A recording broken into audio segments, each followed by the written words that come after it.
So hello guys, it's Ayashvi Kumari. So in this video, I'm going to tell how to schedule a plan for 1 month left before the CA inter examination in September, which will be held in September 2025. तो yes, मैं अपना पहले schedule दिखाती हूँ मैं कैसे बनाती थी. फॉर एग्ज़ाम्पल मेरा था मैं दिखाती हूँ लाइक फॉर एग्जांपल मैं 21 अगस्त का दिखाती हूँ बिकॉज मेरा इंटर एग्जामिनेशन जनवरी 2025 में हेल्ड हुआ था. तो देखो दिखेगा नहीं, मैं इसको ना एक्चुअली वहाँ पे मतलब यहाँ पे डाल दूँगी.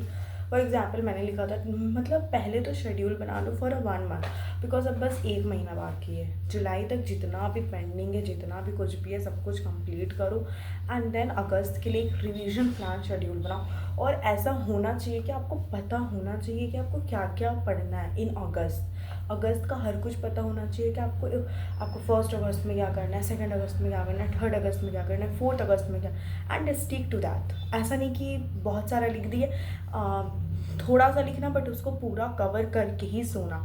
उसके पहले अपना माइंड में सेट कर लेना कि आपको सोना ही नहीं है पूरा. When you will cover whole things that you will retain, पूरा चीज़ जब तक नहीं कवर होता तब तक आपको नहीं सोना है. ये पहला तो माइंड में रखना because there will be no need of any backlogs now because अब बैकलॉग को कहाँ कोई चांस ही नहीं बनता ना, कहाँ कवर करोगे बैकलॉग कवर करने के लिए भी तो होना चाहिए ना टाइम. तो there will be no time, so backlog तो कभी भी मत करना.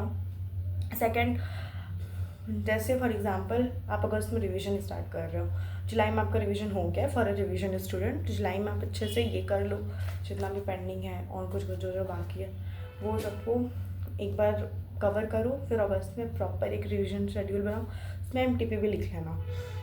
जैसे मैंने प्रीवियस वीडियो में बोला था एक MTP तो पक्का लिख के जाना 6 दिन का, तो उसमें वो भी आप अपना कवर कर लेना प्लान में. फॉर एग्जाम्पल मैंने लिखा था 21 अगस्त को अगस्त में मैं स्टैंडर्ड कॉस्टिंग करूँगी, FM में कॉस्ट ऑफ कैपिटल रिवाइज करूँगी, ऑडिट में ऐसे 320 ऐसे 530 एंड चैप्टर 1 रिवीजन कर लूँगी. ये मैंने लिखा था. ये मेरा तीन चैप्टर 3 सब्जेक्ट. क्यों? क्योंकि मेरा अगस्त था. फिर अक्टूबर में मैंने अलग कर दिया था. फॉर एग्जाम्पल 23 दिसंबर का मैं बताती हूँ अपना. फॉर एग्जाम्पल ऑडिट में चैप्टर 7 लॉ का एक MTP वो ऑडिट करूँगी. मतलब मेरे पास था टाइम तो मैं एक MTP भी ऑडिट कर लिया करती थी पिछले का जो भी मतलब प्रीवियस ईयर क्वेश्चन, या फिर MTP बस ऑडिट करती थी, लिखती नहीं थी, बस ऑडिट कर लेती थी. एक बार देख लेती थी इसमें क्वेश्चन मेरे को आते हैं नहीं, लाइक पूरा ब्लैंक तो नहीं ना हो जा रही हूँ देख के, कुछ तो पढ़ी हूँ ना, तो कुछ आना चाहिए मेरे को कि हाँ ब्लैंक नहीं हो रही क्वेश्चन देख के. एंड जैसे GST में सुपर 30 क्वेश्चन आता है भनवट राणा सर का, फिर विशाल भट्टक सर का, तो वो लोग मैं लिख लेती थी. एंड सुपर 75 अमित सर का. तो मैंने लिखा 23 दिसंबर में फॉर एग्जाम्पल ऑडिट में चैप्टर 7 करूँगी, लॉ में 1 MTP ऑडिट कर लेना, GST में सुपर 30 क्वेश्चन का 4 क्वेश्चन कर लेना, कॉस्ट में 1 MTP देख लेना, लॉ में GCA लॉ याद कर लेना, फिर और क्या था SM में चैप्टर 4 एक बार रिवाइज कर लेना. That's it. मैंने इतना लिखा एंड मुझे इतना करके ही सोना है. आपको भी यही करना है. For a single group student आपको तीन सब्जेक्ट पर डे देखना है. जैसे देखो पर डे देखना है, 3 सब्जेक्ट इज़ नॉट बहुत ज़्यादा, तो आपको तीनों के तीनों सब्जेक्ट गो थ्रू. इवन मैं तो बोलती हूँ 4 सब्जेक्ट देख लेना. उसमें आप अपना ये भी बनाओ रिवीजन. आपका मतलब ये नहीं होता कि पूरा बुक लेके बैठ जाओ, पूरा बुक का एक क्वेश्चन ऑडिट करो. No, it's not revision.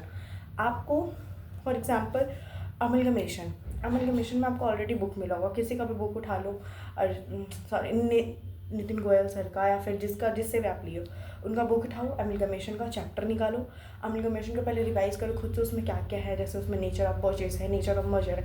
Nature of purchase और नेचर ऑफ मर्जर को आइडेंटिफाई करने के लिए 5 पॉइंट होते हैं, वो 5 पॉइंट याद करो, देखो.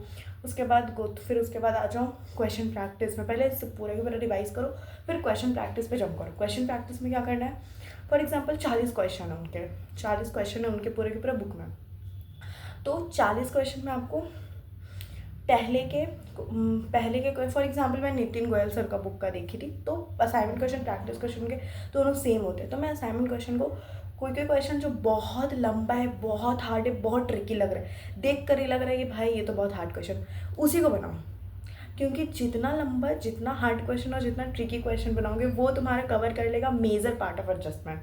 जितना लंबा क्वेश्चन उतना cover the major part of adjustment. अब छोटे छोटे छोटे छोटे क्वेश्चन करोगे तो उसमें उसमें बार बार एडजस्टमेंट होते हैं। तो पहले तो 30 क्वेश्चन में आइडेंटिफाई कर लो कौन सा क्वेश्चन सबसे हार्ड है, सबसे ठीक है, उसी को प्रैक्टिस करो। उसको प्रैक्टिस करो, लिखो, देखो कहाँ, पहले पूरा खुद से बना लो, फिर उसको देखो कि आप कहाँ कहाँ गलती की हो।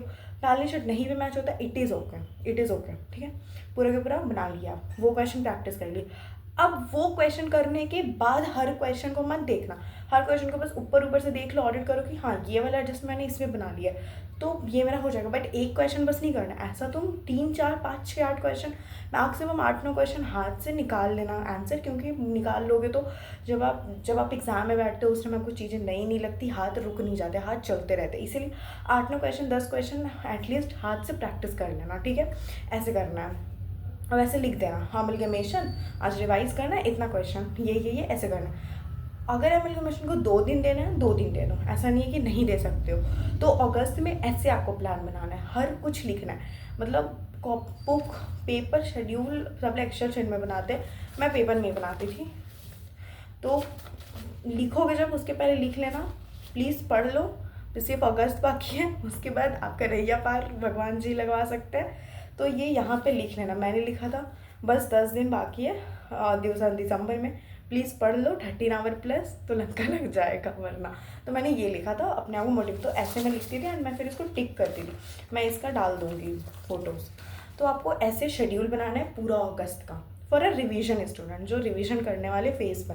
एंड आप लोगों को एमटीपी भी लिखना है, एक एमटीपी पक्का लिख लेना है। रिवीजन बहुत अच्छे से हो रहा है तो जैसे एमटीपी ओपन होता है उसके एमटीपी के टाइम पे ही सबके सब जितना आपका सिलेबस हुआ है उतना में आप एमटीपी दे देना।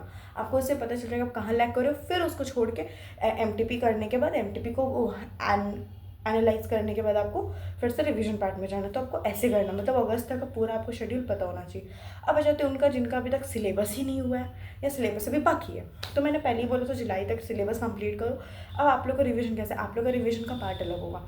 फॉर एग्जाम्पल आप लोग में लेते हैं थ्योरी सब्जेक्ट ऑडिट या लॉ, उसमें क्या करना है। फॉर एग्जाम्पल आप चैप्टर 4 लिए हो, शेयर कैपिटल, ठीक है। शेयर कैपिटल आप चैप्टर लिए हो, उसमें आपको हर सेक्शन में इतना आपको कंटेंट याद कर लेना है कि अगर वहाँ पे आता है तो आप लिख लो कि हाँ, अगर आप फॉर एग्जांपल आ गया केस स्टडी दे दिया एंड उसमें बोल दिया what is memorandum of association, तो सेक्शन 13 या सेक्शन 14 है समथिंग है, तो उसमें इतना कंटेंट याद कर लो कि अगर उससे क्वेश्चन आ रहा है तो तुम लिख ले रहे हो, फटाफट हाथ चल जा रहा है, उतना आप सेक्शन का कंटेंट लिख दे रहे हो। तो आपको इतना याद कर लेना है, ठीक है। मतलब और सबके सब सेक्शन तो नहीं करोगे क्योंकि अब उतना टाइम नहीं बचा है। तो आप लोग का भी शेड्यूल पहले से बना होना चाहिए कि आपको क्या क्या कैसे करना है। एंड यहाँ पर मैं पॉज करके बोल रही हूँ for both the revising student and for those who already revised who are in the revising the syllabus and जिनका अभी तक syllabus नहीं who will not cover, who is not covered the syllabus, so उन लोगों के लिए, दोनों के लिए मैं बोल रही हूँ क्या बोल रही थी, भूल गई, सॉरी। हाँ, मैं बोल रही थी आप लोग दोनों को ही ये वाला शेड्यूल बनाना है, ठीक है। ये शेड्यूल दोनों को ही बनाना है ऐसा, ताकि आप लोग का सब कुछ टाइम से हो जाए, कुछ भी ये ना रहे। ऐसा सिलेबस बनाओ कि पूरा के पूरा आपका हो जाए। क्योंकि ऐसे ही सेम मैंने अपनी दोस्त का बनवाया था जून के टाइम पे, उसका भी ग्रुप 2 का है एंड सितंबर में उसका, तो उसको वो बहुत इफेक्टिव हुआ था, बहुत एफिशिएंट हुआ था। बट फिर वो मेरे हिसाब से बनाई थी, तो फिर वो अपने हिसाब से वैसा सेम बनाई फॉर टिल अगस्त तक। तो आप लोग को भी ऐसे ही बनाना है, ठीक है। क्योंकि ये सिलेबस बहुत अच्छा कवर होता है। बस ये रखना कि जैसे जैसे करते जब टिक करते जाना, अपने आप को प्लीज़ कंसिस्टेंट रखना, कंसिस्टेंस रखना, डिसिप्लिन रहना, पक्का आप लोग का क्लियर हो जाएगा, ठीक है। शेड्यूल बहुत ज़्यादा ज़रूरी है। एंड अगर जिन लोगों का मतलब प्रॉब्लम है, किसी का यहाँ तक सिलेबस हो गया, ये हो गया, वो हो गया, please DM me on the YouTube और एनी प्लेटफॉर्म, इंस्टाग्राम, लिंक्डइन, कहीं पे भी मैं आपका शेड्यूल बना के दूँगी टिल अगस्त तक। अगर आपका जहाँ पे भी आप मतलब लैग कर रहे हो, जहाँ पर भी आपका बीच में आप अटक गए हो, बिकॉज मैं अच्छा प्लान बना लेती हूँ, बस वही है कि आपको करना है पूरे अच्छे से उसको एग्जीक्यूट, ठीक है। तो जिसको भी कहीं पे प्रॉब्लम है प्लीज़ मेरे को कमेंट करो, मैं सबका शेड्यूल बना के दूँगी सबको। प्रॉमिस कर रही हूँ सबका शेड्यूल बना के दूँगी, आपको बस उसको कंसिस्टेंटली फॉलो कर लेना है। जहाँ पे भी आप जैसे भी स्टूडेंट, आपको जहाँ पे भी प्रॉब्लम हो, आप रिवाइज़ कर रहे हो, आपसे रिवाइज़ नहीं हो जा रहा है, बहुत ज़्यादा डीमोटिवेट फील हो रहा है, ये नहीं हो रहा, वो नहीं हो रहा, I will help you for a sure. आप मुझे बस कमेंट कर देना, मैं आपको हेल्प कर दूँगी। इंस्टाग्राम पे डीएम कर देना या फिर लिंक्डइन में, और मैं टेलीग्राम का भी आईडी बना दूँगी इफ़ मेरे को कोई कमेंट्स बहुत सारे आते हैं तो, कमेंट्स आते हैं तो, ठीक है। तब तक के लिए please like, share, comment, subscribe, because हम ओवरऑल शेड्यूल नहीं देंगे, क्योंकि मेरा मानना है आप ओवरऑल शेड्यूल दे देते हो तो सब बच्चा भी एक पॉइंट पे नहीं है, किसी का बहुत ज़्यादा कंप्लीट है, कोई रिवीजन पार्ट में, कोई एआई के लिए तैयारी कर रहा है, कोई अभी तक कुछ भी नहीं किया है, किसी का बैकलॉग्स बाकी है, किसी का मतलब चैप्टर भी नहीं सही से कंप्लीट हुआ है, किसी का 80% सिलेबस भी नहीं हो, किसी का 90% में नहीं, कोई अभी 70% में नहीं किया। तो इस हिसाब से मैं प्लान्स देना चाहती हूँ, मैं एक प्लान बस नहीं देना चाहती हूँ, क्योंकि एक प्लान दे दूँगी तो वो कोई कोई बच्चे के लिए बहुत बेनिफिशियल होता है, बट कोई कोई बच्चे के लिए नहीं होता है। इसीलिए मैं आपके ही जैसा शेड्यूल बना के देना चाहती हूँ। आप मुझे कमेंट कर देना, ठीक है। Bye, and please like, share, comment, subscribe.